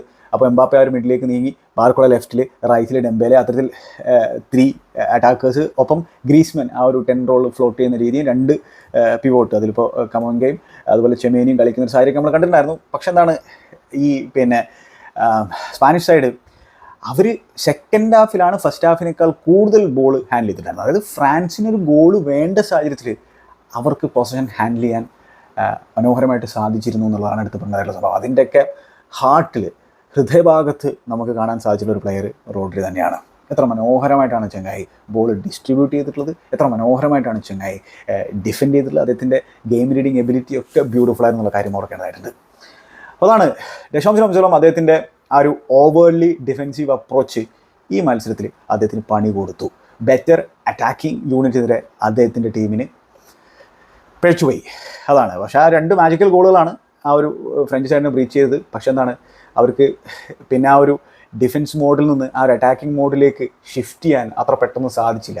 അതാണ് പ്രശ്നമായിട്ടുണ്ടായിരുന്നത്. പക്ഷേ അവർ ചാൻസുകൾ ക്രിയേറ്റ് ചെയ്തിട്ടുണ്ട്, അതിലേക്ക് നമുക്ക് വരാം. 90+ അറ്റംപ്റ്റുകൾ നടത്തിയിട്ട് ഒരൊറ്റ ഓപ്പൺ പ്ലേ ഗോളല്ലേ അവർ ഈ ടൂർണമെൻറ്റിൽ അടിച്ചിട്ടുള്ളൂ, അതും ഈ കോലമുവാനിയുടെ ഇന്നലത്തെ മത്സരത്തിലെ ഗോൾ. അപ്പോൾ അതാണ് എന്താണ്, നമ്മൾ അറ്റാക്കിങ്ങിൽ പാറ്റേൺസുകളും കാര്യങ്ങളും ട്രെയിൻ ചെയ്തെടുത്തിട്ടില്ലെങ്കിൽ, പ്രാക്ടീസ് ചെയ്തെടുത്തിട്ടില്ലെങ്കിൽ ഇത്തരത്തിലുള്ള മത്സരങ്ങൾ ചിലപ്പോൾ പണി കിട്ടും. കാരണം ഇവിടെ ഫ്രാൻസിൻ്റെ ഭാഗത്ത് നിന്ന് ഇനീഷ്യേറ്റീവ് എടുക്കേണ്ട ഒരു സാഹചര്യം വന്നു ആ ഗോളിന് പുറകിൽ പോയതിനു ശേഷം. അപ്പോൾ അവർക്ക് കൃത്യമായിട്ടും ഓൺ ദ ബോൾ ഫൈനൽ തേർഡിൽ എന്താണ് ചെയ്യേണ്ടത് എന്നുള്ളതിൻ്റെ ഒരു ധാരണ ഉണ്ടായിരുന്നില്ല. അവർ ആ ഒരു ഇൻഡിവിജ്വൽ ബ്രില്യൻസിനായിട്ട് റിലേ ചെയ്തുകൊണ്ടിരിക്കുകയായിരുന്നു. എംബാപ്പെ എന്തെങ്കിലും ചെയ്യും, ഡെംബേലെ എന്തെങ്കിലും ചെയ്യും, ഡെംബേലെ ഒലക്ക ചെയ്യും. അതാണ് ഡെംബേലെ 15 ക്രോസുകളാണ് ഇന്നലെ കൊടുത്തിട്ടുണ്ടായിരുന്നത്. 15 ക്രോസുകൾ, അതിൽ 1-2 മാത്രമേ ഡീസൻറ്റ് ക്രോസുകൾ ഉണ്ടായിരുന്നുള്ളൂ. ചിലതൊക്കെ ഉണ്ടല്ലോ, കൊടുത്ത ക്രോസ് ഇപ്പുറത്ത് ത്രോയിൻ്റെ ഭാഗത്തേക്ക് വരുന്ന സാഹചര്യം നമ്മൾ കണ്ടായിരുന്നു. ആ ഒരു ബാക്ക് പോസ്റ്റിലേക്കുള്ള ക്രോസുകളൊന്നും ഒരു ആക്യുറസി ഇല്ലാതെ കൊടുക്കുന്നു. കട്ട് ബാക്ക് ചെയ്തുകൊണ്ട് കൊടുത്ത് ക്രോസ് കൊടുക്കും, അത് നേരെ കീപ്പറിൻ്റെ കയ്യിലേക്ക് പോകും. എന്താ പിന്നെ ചെയ്യുക? അതായത് ഫൈനൽ തേർഡിൽ ഡിസിഷൻ മേക്കിങ്ങിൽ ഈ ചെങ്ങാനോളം ഇനി എന്തെങ്കിലും ഇമ്പ്രൂവ്മെൻറ്റ് വരുന്നുള്ളത് ഞാൻ പ്രതീക്ഷിക്കുന്നില്ല. എന്തെങ്കിലും ഇമ്പ്രൂവ്മെൻറ്റ് വന്നു കഴിഞ്ഞാൽ ഭാഗ്യം എന്നേ പറയാൻ പറ്റുള്ളൂ. അങ്ങനത്തെ ഒരു ചെങ്ങായിയാണ്. മത്സരത്തിൻ്റെ തുടക്കത്തിൽ തന്നെ ആ ഒരു ലെഫ്റ്റ് സൈഡിലൂടെ ഫാബിയാൻ റൂയിസ് ബോക്സിലേക്ക് കടന്നു പോകുന്ന ഒരു സാഹചര്യം നമ്മൾ കണ്ടിട്ടുണ്ടായിരുന്നു. നിക്കോ വില്യംസ് ഫാബിയാൻ റൂയിസിനെ പിക്ക് ചെയ്യുന്നു. ഫാബിയാൻ റൂയിസിൻ്റെ ക്രോസ് പക്ഷേ അതിന് ടേക്കേഴ്സ് ബോക്സിൽ ഇല്ലാത്തൊരു സാഹചര്യം, അതൊരു സൂചനയായിരുന്നു. അപ്പോൾ അങ്ങനെ വീണ്ടും ലെഫ്റ്റ് സൈഡിൽ നിന്ന് ക്രോസ്, നിക്കോ വില്യംസ് ബോക്സിലേക്ക് ഒരു ക്രോസ് കൊടുക്കുന്നത് ലമീൻ യമാലിലേക്കാണ് ചെന്ന് വീണ്ടായിരുന്നത്. ലമീൻ യമാൽ ആ ബോൾ റിസീവ് ചെയ്തതിനു ശേഷം അതിന് ടിപ്പിക്കൽ രീതി ഉണ്ടല്ലോ, അവിടെ നിന്ന് അദ്ദേഹം ബോൾ റിസീവ് ചെയ്ത് കഴിഞ്ഞാൽ പിന്നെ ആ ഒരു ഫാർ പോസ്റ്റിലേക്ക്, ആ ബാക്ക് പോസ്റ്റിലേക്ക് ഒരു ബോൾ കൊടുക്കും. അയ്യോ, എജാതി സാധനമാണ്, എജാതി ക്രോസ് ആണെന്നുള്ളതാണ്. അതിലേക്ക് തലവെക്കേണ്ട കാര്യം മാത്രമേ ഈ പ്ലേയേഴ്സ് ഉണ്ടാവുള്ളൂ. അപ്പോൾ ബോക്സിലേക്ക് ക്രാഷ് ചെയ്ത് വന്നിട്ടുണ്ട്, അറൈവ് ചെയ്ത് വന്നിട്ടുണ്ട് ഈ ഫാബിയൻ റൂയിസ്. അതും നമ്മൾ ഈ ഡെലഫിൻ്റെ സിസ്റ്റത്തിൽ കണ്ടുകൊണ്ടിരിക്കുകയാണ്, ഈ ബോക്സിലേക്ക് ക്രാഷ് ചെയ്ത് വരുന്ന മിഡ്ഫീൽഡേഴ്സ്. അവിടെ ഫാബിയൻ റൂയിസിന് പക്ഷേ അദ്ദേഹത്തിൻ്റെ ഹെഡർ അത് ഗോൾ ബൗണ്ട് ഡയറക്റ്റ് ചെയ്ത് കൊടുക്കാൻ സാധിച്ചില്ല, അത് പുറത്തേക്ക് ഹെഡ് ചെയ്ത് കളയുന്ന സാഹചര്യമുള്ള അതൊരു ചാൻസ് ആയിരുന്നു. പിന്നെ നാച്ചോയുടെ ഫൗള്, നമ്മൾ കൊലമുവാനിയുടെ അടുത്ത് നടത്തിയ ഫൗള് കണ്ടാണ്, അതൊരു നാസ്റ്റി ഫൗളായിരുന്നു. ഫ്രഞ്ച് ഗോൾ വന്നിട്ടുള്ള രീതി നമ്മൾ നോക്കിക്കഴിഞ്ഞാൽ ഈ ഡെംബേലെ റൈറ്റ് സൈഡിൽ നിന്ന് ഒന്ന് കട്ടിൻ സൈഡ് ചെയ്തിട്ട് ലെഫ്റ്റിൽ നിൽക്കുന്ന എംബാപ്പയ്ക്ക് ബോൾ കൊടുക്കുകയാണ്. അപ്പോൾ എംബാപ്പെ ഇവിടെ ഐസൊലേറ്റഡ് ആണ് ജീസസ് നവാസുമായിട്ട്. അവിടെ എംബാപ്പെ ഒരു ചെറിയ പോസൊക്കെ എടുത്തിട്ട് ചെങ്ങായി ബോക്സിലേക്ക് നല്ലൊരു ബോൾ കൊടുക്കുകയാണ്, നല്ലൊരു ക്രോസ് കൊടുക്കുകയാണ്.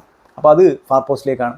അവിടെ ലെപ്പോർട്ട് സംബന്ധിച്ചോളം കുറച്ചുകൂടി ബെറ്ററായി ഡിഫെൻഡ് ചെയ്യണമായിരുന്നു. കൊലമുവാൻ്റെ മൂവ്മെൻറ്റ് നല്ലതാണ്, അദ്ദേഹം എന്നിട്ട് ഹെഡ് ചെയ്ത് ഗോളാക്കുന്നു. അവിടെ കീപ്പറും കുറച്ചുകൂടി ബെറ്ററായിട്ട് ആ സിറ്റുവേഷൻ ഹാൻഡിൽ ചെയ്യണമായിരുന്നു എന്ന് വേണമെങ്കിൽ നമുക്ക് പറയാൻ പറ്റും. എന്തായാലും ഫ്രാൻസ് അങ്ങനെ ലീഡ് എടുക്കുന്നു. അവിടെ ഡെംബേലെ നല്ലൊരു ഡിസിഷൻ എടുത്തു.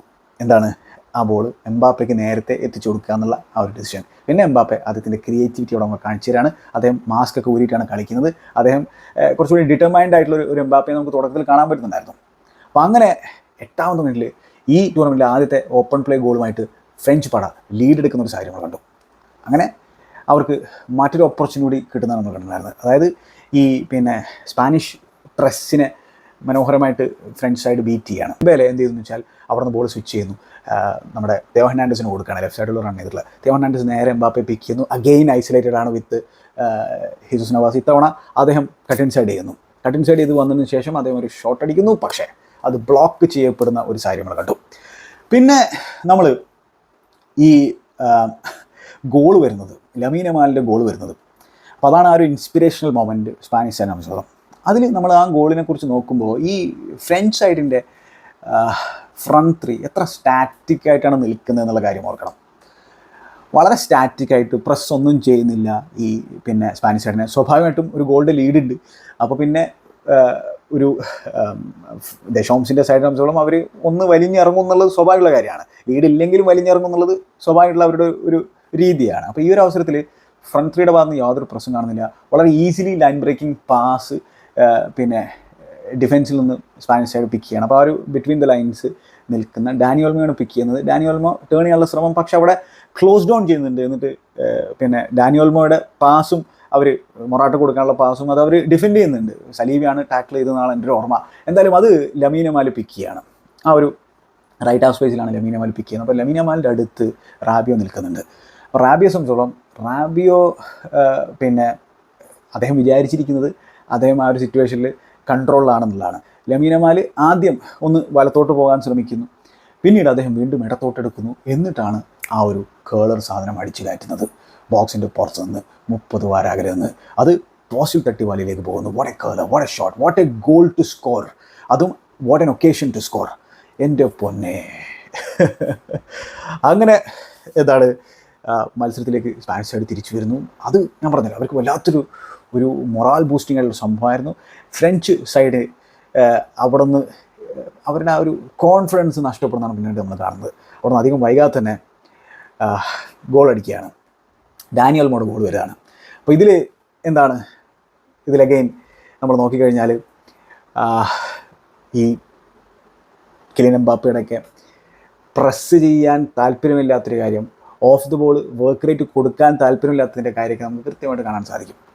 അതായത് ലമീൻ യമാലിലേക്ക് ആ ബോൾ എത്തുന്ന സാഹചര്യത്തിൽ, ലമീൻ യമാൽ ആ ബോൾ റിസീവ് ചെയ്യുന്ന സാഹചര്യത്തിൽ വേണമെങ്കിൽ കിലിയൻ എംബാപ്പയ്ക്ക് ആളൊന്ന് പ്രസ് ചെയ്ത് നോക്കാം, അല്ലെങ്കിൽ ഒന്ന് ക്ലോസ് ഡൗൺ ചെയ്ത് നോക്കാം.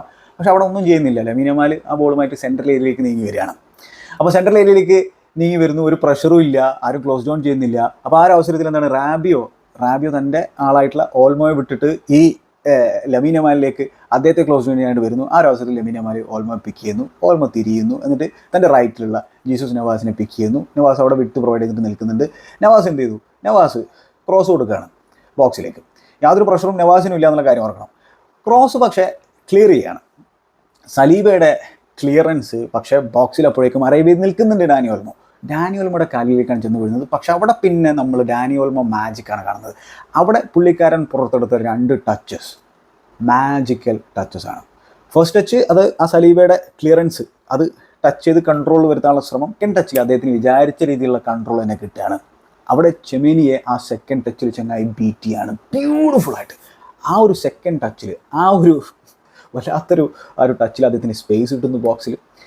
അങ്ങനെ അദ്ദേഹം ഒരു ഷോട്ട് തീർക്കുന്നു. അത് കൂണ്ടയുടെ കാലിൽ തട്ടിയിട്ട് വാലിലേക്ക് പോകുന്നു. ആദ്യം അതൊരു കൂണ്ടെ ഓൺ ഗോൾ ആയിട്ടാണ് കൊടുത്തിട്ടുണ്ടായിരുന്നത്. പക്ഷേ അത് ടാർഗറ്റിലേക്ക് പോകുന്ന ഒരു സാധനം തന്നെയാണ്. വീണ്ടും അത് ഓൾമോ ഗോളായിട്ട് മാറ്റുന്ന ഒരു സാഹചര്യം നമ്മൾ കണ്ടു. പക്ഷേ അഗെയിൻ അവിടെ ആ ബോക്സിൽ ഡാനി ഓൾമോ കാണിച്ചിട്ടുള്ള സംഭവം ഉണ്ടല്ലോ, മാജിക്കൽ സാധനമാണ്. അങ്ങനെ അതാണ് ഫസ്റ്റ് ഹാഫിലെ പ്രധാനപ്പെട്ട ഇവൻസുകൾ. ഫസ്റ്റ് ഹാഫിലെ സ്റ്റാറ്റ്സുകൾ നോക്കിക്കഴിഞ്ഞാൽ 5 അറ്റംപ്റ്റുകൾ സ്പാനിഷ് സൈഡ് നടത്തി, 2 എണ്ണം മാത്രമേ ടാർഗറ്റിലേക്ക് അടിച്ചുള്ളൂ. 55% പൊസിഷനായിരുന്നു സ്പെയിനിന് ഫസ്റ്റ് ഹാഫിൽ ഉണ്ടായിരുന്നത്. 3 അറ്റംപ്റ്റുകൾ ഫ്രാൻസിൻ്റെ ഭാഗത്ത് നമ്മൾ കണ്ടു. അതിൽ 1 എണ്ണം മാത്രമേ അവർക്ക് ടാർഗറ്റിലേക്ക് അടിക്കാൻ സാധിച്ചുള്ളൂ. സെക്കൻഡ് ഹാഫിലെ സ്ഥിതിഗതികളിലേക്ക് നമ്മൾ നോക്കിക്കഴിഞ്ഞാൽ സെക്കൻഡ് ഹാഫിൽ ഒരേ ഒരു അറ്റംപ്റ്റ് സ്പാനിഷ് സൈഡിൻ്റെ ഭാഗത്ത് വന്നിട്ടുള്ളൂ. ഫ്രഞ്ച് സൈഡാണെങ്കിൽ 6 അറ്റംപ്റ്റുകൾ നടത്തി നോക്കി, 2 എണ്ണം ടാർഗറ്റിലേക്ക് അടിച്ചു. അതിൽ കിലിയൻ എംബാപ്പയ്ക്ക് കിട്ടിയിട്ടുള്ള ഒരു ബിഗ് ചാൻസ് ഒക്കെ ഉണ്ട്, അതിനെക്കുറിച്ച് സംസാരിക്കാം. തിയോ ഹെർണാണ്ടസിന് കിട്ടിയിട്ടുള്ള നല്ലൊരു ചാൻസ് ഉണ്ട്, അതിനെക്കുറിച്ച് നമുക്ക് സംസാരിക്കാം. അപ്പോൾ ഇതിൽ പിന്നെ മൈഗ്നൻ്റെ മനോഹരമായിട്ടുള്ളൊരു ക്രൂഷ്യൽ ഇൻ്റർവെൻഷൻ നമ്മൾ കണ്ടിട്ടുണ്ടായിരുന്നു. അപ്പോൾ അതിൽ ബാക്കിംഗ് ഫ്രണ്ടിലേക്ക് മനോഹരമായിട്ട് പാസ് ചെയ്ത് മൂവ് ചെയ്യുന്ന സ്പാനിഷ് സൈഡിനെയാണ് നമ്മൾ കാണുന്നത്.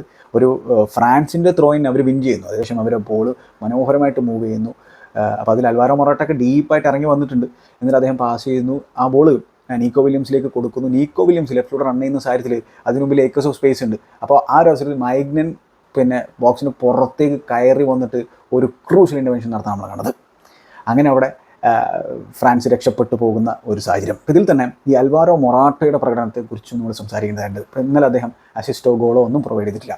പക്ഷേ ടയർലെസ് ആയിട്ട് ചെങ്ങായി വർക്ക് ചെയ്തിട്ടുണ്ട്. അദ്ദേഹം മിഡ്ഫീൽഡിലേക്ക് ഇറങ്ങി വന്നിട്ട് എത്ര ക്രൂഷ്യൽ ഇൻ്റർവെൻഷൻ നടത്തിയിട്ടുണ്ടല്ലോ. 4 ഫൗളുകൾ വിൻ ചെയ്തിട്ടുണ്ട്. അപ്പോൾ അത്തരത്തിൽ ഒരു കിടിലം പ്രകടനമാണ് അൽവാരോ മൊറാട്ട എന്ന് പറയുന്ന സ്ട്രൈക്കറിൻ്റെ ഭാഗം നമുക്ക് പ്രത്യേകിച്ച് ഓഫ് ദ ബോൾ കാണാൻ സാധിച്ചിരുന്നത്. ആ ഒരു ക്യാപ്റ്റൻ സാമ്പാൻഡ് ധരിച്ചിട്ട് ചങ്ങായി ഇന്നലെ ഒരു ഫാൻറ്റാസ്റ്റിക് പെർഫോമൻസാണ് കാഴ്ചവെച്ചത്. അപ്പോൾ ഇതും നമ്മൾ എടുത്ത് പറയണം. ചില സാഹചര്യങ്ങളിൽ ഗോളോ അസിസ്റ്റോ ഒന്നും പ്രൊവൈഡ് ചെയ്തില്ലെങ്കിൽ പോലും ഇത്തരത്തിലുള്ള വർക്ക് റേറ്റ് കൊണ്ട് ഇത്തരത്തിൽ മിഡ്ഫീൽഡിലേക്ക് ഡ്രോപ്പ് ചെയ്ത് വരുന്നതോട് കൂടിയിട്ട് അത് ടീമിന് അഡ്വാൻറ്റേജ് ഉണ്ടാക്കി കൊടുക്കും. അപ്പോൾ അങ്ങനെയുള്ള കിടിലൻ പെർഫോമൻസാണ് മൊറാറ്റയുടെ ഭാഗം നമ്മൾ കണ്ടത്. ഈ നീക്കോ വില്യംസിൻ്റെ അടുത്ത് നിന്ന് ബോൾ കൂണ്ടെ വിൻ ചെയ്തിട്ട് ഒരു അറ്റാക്കിനുള്ള ശ്രമം, അത് എൻഗോളോ കാണ്ടേക്ക് കൊടുക്കുകയാണ്. എൻഗോളോ കാണ്ടെ തിരിച്ചത് കൂണ്ടേക്ക് തന്നെ കൊടുക്കുന്നു, റൈറ്റ് വിങ്ങിലൂടെ റൺ ചെയ്തിട്ടുള്ള. പക്ഷേ കൂണ്ടെ ഫൈനൽ തേർഡിലേക്ക് എത്തിയിട്ടുള്ള കൂണ്ടയുടെ ആ ഒരു പാസ് അത് നല്ലതായിരുന്നില്ല. ഇത് ഒരു പ്രധാന പ്രശ്നമാണ് ഫ്രാൻസിനെ സംബന്ധിച്ചിടത്തോളം. ഫൈനൽ തേർഡിലേക്ക് എത്തിക്കഴിഞ്ഞാൽ എന്ത് ചെയ്യണം എന്നുള്ളതിൻ്റെ കൃത്യമായിട്ടുള്ള ഒരു ധാരണയില്ലാത്ത ഒരു സാഹചര്യം. അതിൽ അപ്പോർട്ട് ക്ലിയർ ചെയ്യുന്നൊരു സാഹചര്യം നമ്മൾ കണ്ടിട്ടുണ്ടായിരുന്നത്. പിന്നെ കോർണറിൽ നിന്ന് ചെമേനിയുടെ ഒരു ഹെഡർ അറ്റംപ്റ്റ്, അത് സ്ട്രെയിറ്റ് ടു സിമോൺ കീപ്പറിൻ്റെ കൈകളിലേക്ക് പോകുന്ന ഒരു സാഹചര്യം നമ്മൾ കണ്ടു. പിന്നെ എംബാപ്പയുടെ ലെഫ്റ്റ് സൈഡിൽ നിന്നുള്ള ഒരു അറ്റംപ്റ്റ്, അത് അഗെയിൻ കീപ്പറിൻ്റെ കൈകളിലേക്ക് നേരെ പോകുന്നു. അതിനൊരു കേളറൊന്നും അടിക്കാൻ സാധിച്ചില്ല. നിയർ പോസ്റ്റിലേക്കുള്ള ഒരു ശ്രമമാണ് അദ്ദേഹത്തിൻ്റെ ഭാഗത്തുനിന്ന് നമ്മൾ കണ്ടിട്ടുണ്ടായിരുന്നത്. പിന്നെന്താണ്, നമ്മൾ ഫ്രാൻസ് ആ ഒരു മിഡ് ഏരിയയിൽ ബോൾ വിൻ ചെയ്യുന്നു. അഗെയിൻ കാണ്ടെ ഇൻവോൾവ് ആണ്.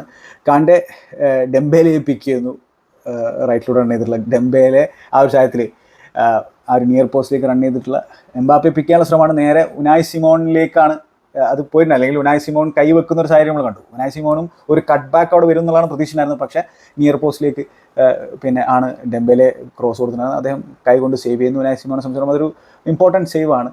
പക്ഷേ അഗെയിൻ ഡെംബേലെ ബോക്സിലേക്ക് എത്തുന്ന സാഹചര്യത്തിൽ, ആ ഒരു ഫൈനൽ തേർഡിലേക്ക് എത്തുന്ന സാഹചര്യത്തിൽ റൈറ്റ് ഡിസിഷൻ എടുക്കാൻ അദ്ദേഹത്തിന് സാധിക്കുന്നില്ല. ഇതിനി ആര് പഠിപ്പിച്ചു കൊടുക്കാനാണെന്നുള്ളതാണ് എനിക്കറിയാത്തത്. ചേഞ്ചസും കാര്യങ്ങളും വരുത്തുന്നു. റാബിയോനെയും കാന്റേനെയും മുവാനെയും അദ്ദേഹം മാറ്റുന്നു. ട്രിപ്പിൾ ചേഞ്ചസ് ആണ്. ബാർക്കോളയും കമോവിംഗയും ഗ്രീസ്മാനെ ഇൻട്രൊഡ്യൂസ് ചെയ്യുന്നു. ബാർക്കോള ലെഫ്റ്റ് സൈഡിൽ ഒരു ഇമ്പാക്റ്റ് ഉണ്ടാക്കുന്ന തന്നെയാണ് നമ്മൾ കണ്ടിട്ടുണ്ടായിരുന്നു കേട്ടോ. ആൾ പ്ലേസിനെ ടേക്ക് ഓൺ ചെയ്തൊക്കെ പോകുന്ന സാഹചര്യങ്ങളുണ്ടായിരുന്നു. പക്ഷേ എന്താണ്, അഗെയിൻ ആ ഒരു പെർഫെക്റ്റ് ഫൈനൽ പാസ് ചൂസ് ചെയ്യാൻ ബാർക്കോളയ്ക്ക് സാധിക്കുന്നില്ല. പക്ഷേ ബാർക്കോളൊക്കെ ചിലപ്പോൾ സ്റ്റാർട്ട് ചെയ്തിരുന്നെങ്കിൽ മൊത്തത്തിൽ, അതായത് ആ ഫിനിഷ് ചെയ്ത ടീം സ്റ്റാർട്ട് ചെയ്തിരുന്നെങ്കിൽ ഫ്രാൻസിനെ സംബന്ധിച്ചിടത്തോളം കുറച്ചുകൂടി ഇമ്പാക്റ്റ് ചിലപ്പോൾ മത്സരത്തിൽ ഉണ്ടാക്കാൻ സാധിച്ചേനെ എന്ന് വേണമെങ്കിൽ നമുക്ക് പറയാൻ പറ്റും. അതുപോലെ തന്നെ ഇതിനിടയിൽ സ്പെയിനും ചേഞ്ചസ് വരുത്തിയിട്ടുണ്ടായിരുന്നു. കാരണം എന്ന് വെച്ചാൽ ജീസസ് നവാസിന് ഇഞ്ചുറി പറ്റി പോകുന്ന ഒരു സാഹചര്യം ഉണ്ടായിരുന്നു. അപ്പോൾ എന്താണ്, നവാസിന് പകരം വിവിയൻ വരുന്നു. വിവിയൻ സെൻറ്റർ ബാക്കായിട്ട് മാറുന്നു. നാച്ചോ റൈറ്റ് ബാക്കായിട്ട് മാറുന്നു. നാച്ചോ സംബന്ധിച്ചിടത്തോളം പിന്നീട് കാര്യമായിട്ട് പിന്നെ എംബാപ്പെ അദ്ദേഹത്തെ ട്രബിൾ ചെയ്യുന്നു നമ്മൾ കണ്ടില്ല. ബാർക്കോള വന്നിട്ട് കുറച്ച് ഇടങ്ങറാക്കി നമ്മൾ കണ്ടു. പക്ഷേ അതും പിന്നെ സ്പെയിന് അവരുടെ ആ ഒരു ഡിഫെൻസീവ് ഏരിയയിൽ ഡിഫെൻഡ് ചെയ്തിട്ടുണ്ടായിരുന്നു. പിന്നെ മോശം ഫിനിഷിങ് നമുക്ക് കിലിയൻ എംബാപ്പയുടെ ഭാഗത്ത് നിന്ന് കാണാൻ സാധിച്ചിട്ടുണ്ടായിരുന്നു. പിന്നെ രണ്ട് ഓപ്പർച്യൂണിറ്റീസാണ് പ്രധാന ചാൻസുകളായിട്ട് പറയാനുള്ളത്. അതെന്താണ്, ഗ്രീസ്മാൻ ലെഫ്റ്റ് സൈഡിൽ നിന്ന് ബോക്സിലേക്ക് ഒരു ക്രോസ് കൊടുക്കണം. ഫാർ പോസ്റ്റിലേക്കാണ് ക്രോസ് കൊടുത്തിട്ടുണ്ടായിരുന്നത്.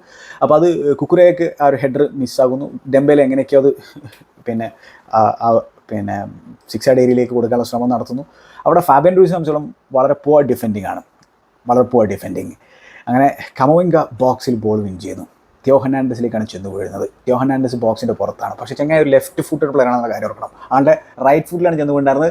അദ്ദേഹത്തിന് ആ ബൗൺസിങ് ബോൾ അത് ഗോൾ ബൗണ്ട് അടിക്കാൻ സാധിച്ചില്ല. പുറത്തേക്ക് പോകുന്ന ഒരു കാര്യങ്ങളുണ്ട്. ഗ്രേറ്റ് ഓപ്പർച്യൂണിറ്റി ആയിരുന്നു. നിങ്ങളുടെ നീക്കോ അല്ല, ലമീൻ യമാൽ റൈറ്റ് സൈഡിൽ നിന്ന് കട്ടിങ് സൈഡ് ചെയ്തിട്ട് ഒരു ഷോട്ട് അടിക്കുന്ന നമ്മളുണ്ട്. അത് പോസ്റ്റിന് മുകളിലൂടെ പോകുന്നത്. അതാണ് സ്പാനിഷ് സൈഡിനെ സംബന്ധിച്ചോളം ഏക ഷോട്ട് സെക്കൻഡ് ഹാഫിൽ വന്നിട്ടുണ്ടായിരുന്നത്.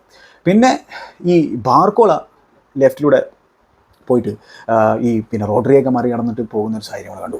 നാച്ചോ ഒക്കെ കുറച്ച് മുമ്പോട്ട് കയറി നിൽക്കുന്ന ഒരു സാഹചര്യമാണ്. അപ്പോൾ എന്താണ്, ബാർക്കോള ഇവരെയൊക്കെ മറികടന്ന് പോയിട്ട് തൻ്റെ ലെഫ്റ്റിലൂടെ റൺ ചെയ്യുന്ന എംബാപ്പെ പിക്ക് ചെയ്യുന്നു. എംബാപ്പെ സംബന്ധിച്ചിടത്തോളം വിവിയനാണ് അദ്ദേഹത്തിൻ്റെ കൂടെ ഉള്ളത്. അപ്പോൾ അവിടെ എംബാപ്പെ കട്ടിൻ സൈഡ് ചെയ്തിരുന്നു. ഇത് 86ാമത്തെ മിനിറ്റിലെങ്ങാനാണ്. ഗ്രേറ്റ് ഓപ്പർച്യൂണിറ്റിയാണ്.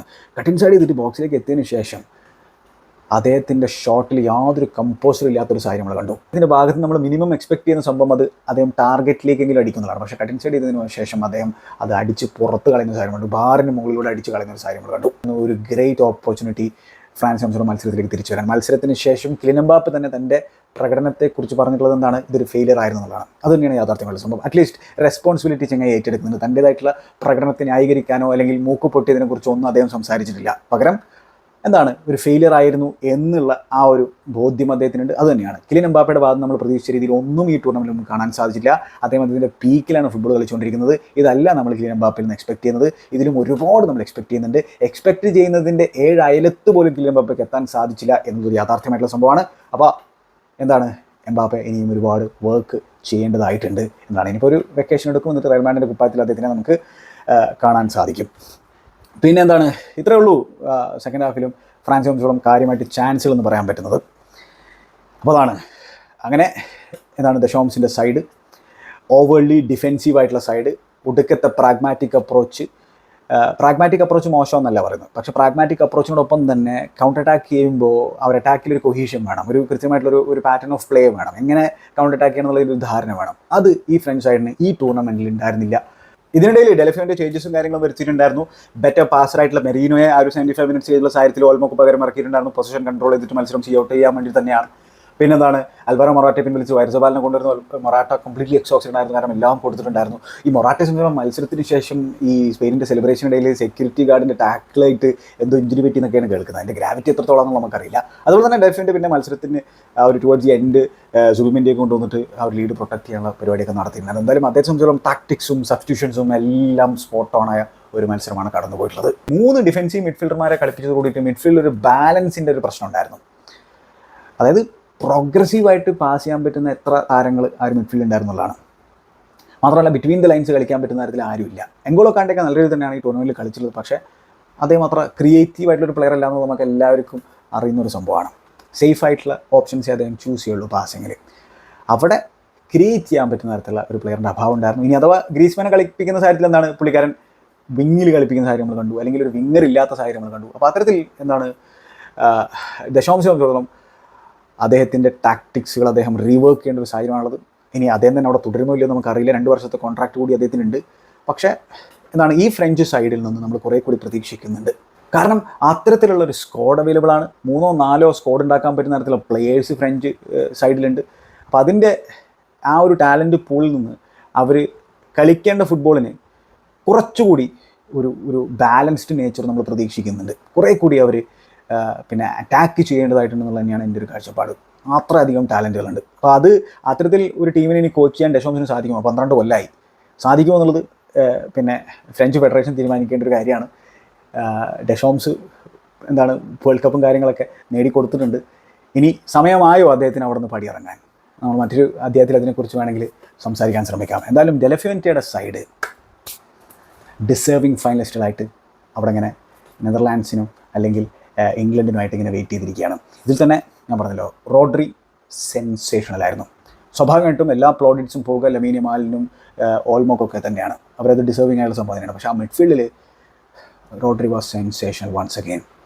അഥവാ യൂറോ സ്പെയിൻ അടിച്ചു കഴിഞ്ഞാൽ, ബാലൻഡിയോർ റോഡ്രിക്ക് കൊടുത്തു കഴിഞ്ഞാൽ അത് ഒട്ടും ഡിസേർവിംഗ് അല്ല എന്നുള്ളത് ആർക്കും പറയാൻ പറ്റില്ല. അപ്പോൾ ഇത്തരത്തിലുള്ള പ്ലേയേഴ്സിന് കൂടി നമ്മൾ ഇങ്ങനെയുള്ള ഇൻഡിവിജ്വൽ അവാർഡ്സ് കൊടുത്ത് തുടങ്ങേണ്ടതായിട്ടുള്ളതാണ് എൻ്റെ ഒരു കാഴ്ചപ്പാട്. ഇടയ്ക്ക് വെച്ച് ലൂക്ക മോഡ്രിച്ചിന് കിട്ടുന്നത് നമ്മൾ കണ്ടു. പക്ഷേ സ്റ്റിൽ റോഡ്രി സെൻസേഷണലായിട്ടാണ് മാഞ്ചസ്റ്റർ സിറ്റിക്ക് വേണ്ടി കളിച്ചുകൊണ്ടിരിക്കുന്നത്. റോഡ്രി ഇല്ലാത്ത മാഞ്ചസ്റ്റർ സിറ്റി നമുക്കറിയുന്നതാണ്. അവരുടെ പ്രകടനത്തിലുള്ള വലിയ വ്യത്യാസം നമ്മൾ കണ്ടതാണ്. റോഡ്രി ഇപ്പോൾ സ്പാനിഷ് സൈഡിൽ 400 ചില്ലാനം ദിവസങ്ങളായി ഒരു പരാജയം ഏറ്റുവാങ്ങിയിട്ട്. എങ്കോളോ കാണ്ടെ കളിച്ച 20 മേജർ ഇൻ്റർനാഷണൽ ടൂർണമെൻറ്റ് മത്സരങ്ങൾ ഫ്രാൻസ് പരാജയപ്പെട്ടിട്ടുണ്ടായിരുന്നില്ല. പക്ഷേ റോഡ്രിക്ക് മുമ്പിൽ എങ്കോളോ കാണ്ടയുടെ ആ ഒരു റെക്കോർഡ് തകർന്നു പോകുന്നത് നമ്മൾ കണ്ടു. അല്ലെങ്കിൽ റോഡ്രിയുടെ സ്പാനിഷ് സൈഡിന് മുമ്പിൽ ആ റെക്കോർഡും തകർന്നു പോകുന്നത് നമ്മൾ കണ്ടു. പക്ഷേ റോഡ്രിയുടെ റെക്കോർഡ് മുമ്പോട്ട് അദ്ദേഹം കൊണ്ടുപോയിക്കൊണ്ടിരിക്കുകയാണ്. അപ്പോൾ അത്തരത്തിലുള്ള ഒരു സെൻസേഷൻ ഫുട്ബോളറാണ്. ഫസ്റ്റ് ഹാഫിൽ ആ ക്രൂഷ്യൽ ഫസ്റ്റ് ഹാഫിൽ ഒരൊറ്റ പാസ് പോലും ചങ്ങായി മിസ്പ്ലേസ് ചെയ്തിട്ടുണ്ടായിരുന്നില്ല എന്ന കാര്യം ഓർക്കണം. ഓവറോൾ 67 ടച്ചസ് അദ്ദേഹം എടുത്തിട്ടുണ്ട്, 52 ആക്യുറേറ്റ് പാസുകൾ, 95% പാസിംഗ് ആക്യുറസി, 6 ബോൾ റിക്കവറീസ് നടത്തിയിട്ടുണ്ട്, 5 പാസുകൾ ഫൈനൽ തേർഡിലേക്ക് കൊടുത്തിട്ടുണ്ട്, 3 ക്ലിയറൻസുകൾ നടത്തിയിട്ടുണ്ട്, ഒരു ഗ്രൗണ്ട് ഡ്യൂവൽ വിൻ ചെയ്തിട്ടുണ്ട്, ഒരു ടാക്കിൾ, ഒരു ആക്യുറേറ്റ് ലോങ് ബോൾ, ഒരു സക്സസ്ഫുൾ ട്രിപ്പിൾ. Sensational game. പക്ഷേ man of the match performance കാഴ്ചവെച്ചിട്ടുണ്ടായിരുന്നത് ലമീൻ യമാൽ തന്നെയാണ്. അറ്റാക്കിംഗ് കോൺട്രിബ്യൂഷനോടൊപ്പം തന്നെ ഡിഫെൻസീവ് കോൺട്രിബ്യൂഷൻ ചങ്ങായി നടത്തിയിട്ടുണ്ട് എന്നുള്ളതാണ് എടുത്തു പറയേണ്ടതായിട്ടുള്ള സംഭവം. മറ്റൊരു സന്തോഷ വാർത്ത എനിക്ക് അറിയിക്കാനുള്ള എന്താണെന്ന് വെച്ചാൽ എൻ്റെ പ്രഡിക്ഷൻ പണ്ടാറടങ്ങിപ്പോയിട്ടുണ്ട്. എൻ്റെ കറുത്ത കുതിരകൾ ഹംഗറി ഗ്രൂപ്പിൽ തന്നെ പുറത്താകുന്നത് നമ്മൾ കണ്ടു. പിന്നെ യൂറോ ജർമ്മനിയോ ഫ്രാൻസോ അടിക്കുന്നുള്ളതായിരുന്നു എൻ്റെ തോന്നലുകൾ ഉണ്ടായിരുന്നത്. അതും പണ്ടാറടങ്ങി പോകുന്ന ഒരു സാഹചര്യമാണ് ഇപ്പോൾ നമ്മൾ കണ്ടുകൊണ്ടിരിക്കുന്നത്. അപ്പോൾ എന്തായാലും എന്താണ് വേറെ ചിലരുടെ തോന്നലുകളിൽ അവർ അനലൈസ് ചെയ്തിട്ടുള്ള സാഹചര്യത്തിൽ സ്പെയിന് കപ്പടിക്കുന്നത് ചിലർക്ക് തോന്നിയിട്ടുണ്ടാകും. അപ്പോൾ എന്തായാലും സ്പെയിന് കപ്പടിക്കുമോ ഇല്ലയോ എന്നുള്ളത് കാത്തിരുന്നാണ്. അതുപോലെ ഇംഗ്ലണ്ട് കപ്പടിക്കുമോ നെതർലാൻഡ്സ് കപ്പടിക്കുമോ കാത്തിരുന്നാണ്. എന്തായാലും എൻ്റെ പ്രഡിക്ഷൻ പാളിപ്പോയിട്ടുണ്ട്. പക്ഷേ ഇതാണ് നമ്മുടെ തോന്നലുകൾക്കപ്പുറത്ത് അൺപ്രഡിക്റ്റബിൾ ആകുമ്പോഴാണ് ഫുട്ബോളിൻ്റെ സൗന്ദര്യം ഭയങ്കരമായിട്ട് വർദ്ധിക്കുന്നത് എന്നുള്ളതാണ്. എന്നെ സംബന്ധിച്ചോളം ഐ ലവ് ദിസ് ഗെയിം. എൻ്റെ തോന്നലുകളൊക്കെ എന്തോ ആയിക്കോട്ടെ, അത് ശരിയോ തെറ്റോ ആയിക്കോട്ടെ, അതൊന്നും വിഷയമല്ല. നമുക്ക് ഫുട്ബോൾ എൻജോയ് ചെയ്യണം. കാരണം ഇത് തരുന്ന ആ ഒരു ലഹരി അത് വേറൊരു സംഭവം തന്നെയാണ്. എന്തായാലും ട്രോളുകൾ പോന്നോട്ടെ, ഞാനത് അർഹിക്കുന്നുണ്ട്, കാരണം നമ്മുടെ തോന്നലുകൾ ശരിയാകാത്തൊരു സാഹചര്യമല്ലേ.